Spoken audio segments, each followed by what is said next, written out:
నమస్తే. ఉస్మాన్ యూనివర్సిటీలో మెయిన్ గా ఇటు వాటర్ కొరత అండ్ కరెంట్ కొరత ఉందని చెప్పి చాలా విద్యార్థులు ఆందోళన కూడా వ్యక్తం చేసి దానిపైన నిన్న మాజీ ముఖ్యమంత్రి కేసీఆర్ కూడా ట్వీట్ చేయడం జరిగింది. సో ఇది చాలా రాష్ట్రంలో సంచలనంగా మారింది. సో మాట్లాడడానికి బల్మూరు వెంకట్ గారు ఉన్నారు, మాట్లాడదాం. అన్న చెప్పండి, ఏంది మెయిన్ ఇష్యూ ఉస్మాన్?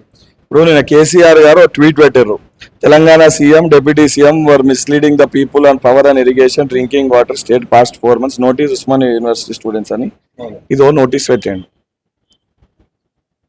ఒక ట్వీట్ పెట్టిండు. ఈ 10 సంవత్సరాలుగా నువ్వు అధికారంలో ఉన్నప్పుడు నువ్వు రిలీజ్ చేసిన ఒక సర్క్యులరే ఇది. లాస్ట్ ఇయర్ నువ్వు నీ ప్రభుత్వం నువ్వు ముఖ్యమంత్రి ఉన్నప్పుడు వచ్చిన నోటీస్ ఇది.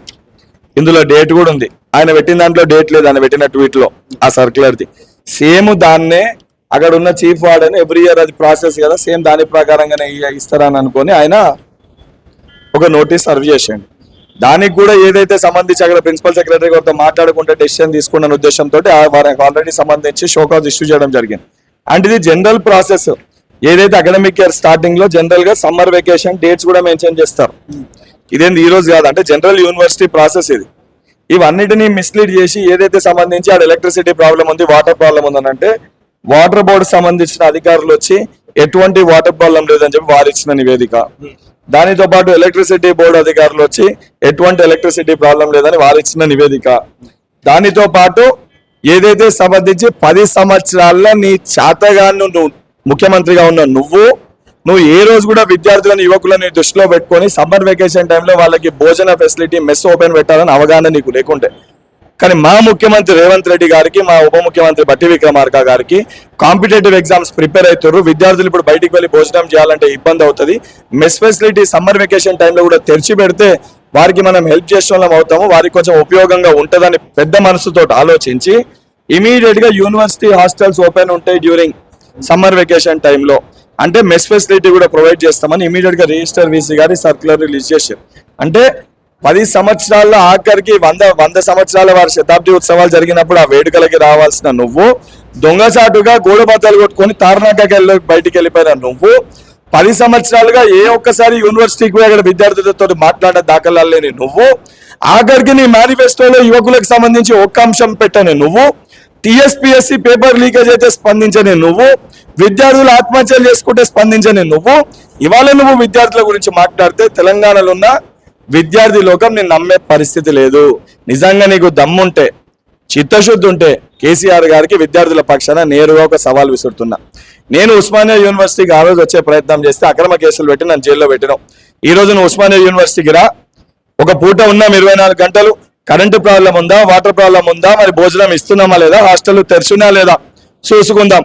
ఈ 4 మేము ఇస్తే నువ్వు ఏదైతే సంబంధించి మా గౌరవ ముఖ్యమంత్రి గారికి తెలంగాణ సమాజానికి నేను తప్పు చెప్పినా బహిరంగ క్షమాపణ చెప్పాలి. ఈ 4 ఏ ఒక్కటి లేకపోయినా నేను క్షమాపణ చెప్పడానికి సిద్ధంగా ఉన్నా.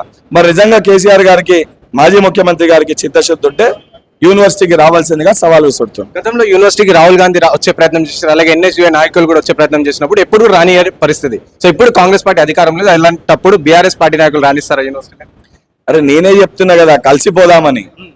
వాళ్ళు ఆ రోజు ఏదైతే సంబంధించి ప్రజలకి కోరుకునే విధంగా, విద్యార్థులు కోరుకునే విధంగా వారి పరిపాలన అందించలే. కానీ మేము చిత్తశుద్ధితోటి ప్రజలకి, విద్యార్థులకు, యువకులకు ఏమి కావాలి ఆ విధంగా మేము పరిపాలన అందించడానికి సిద్ధంగా ఉన్నాము. నువ్వురా, నేను కూడా వస్తా అంటున్నా. ఎమ్మెల్సీ హోదాలో నేను వస్తా, ఏదైతే ప్రతిపక్ష నాయకుని హోదాలో లేకపోతే ఎమ్మెల్యే హోదాలో నువ్వురా.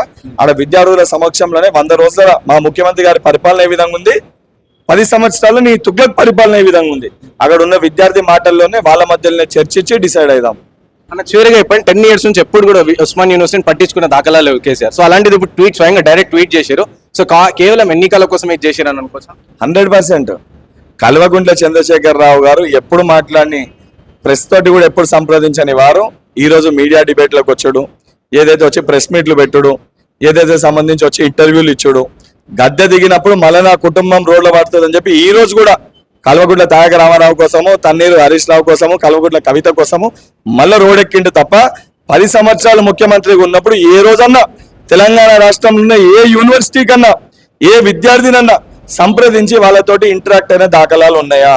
మా ముఖ్యమంత్రి గారు ముఖ్యమంత్రి అయిన 90 రోజులలో చికట్పల్లి సెంట్రల్ లైబ్రరీ స్టూడెంట్స్ కి సమస్యలు ఉన్నాయంటే కలిసిర్రు, జియో 46 విద్యార్థుల సమస్యలు ఉన్నాయంటే కలిసిర్రు, ఇంకా ఇతర విద్యార్థులు ఏదైతే సంబంధించి ఇతర సంఘ నాయకులు కూడా ఎవరికి ఎటువంటి సమస్యలు ఉన్నా కూడా వారు కలిసి ఆ సమస్యల్ని తప్పనిసరిగా పరిష్కరిస్తాము ఎలక్షన్ కోడ్ తర్వాత అని ఒక భరోసాని మా ముఖ్యమంత్రి గారు ఇస్తుంది. ఎందుకంటే ఇది ప్రజా పరిపాలన, అది గడిల పరిపాలన.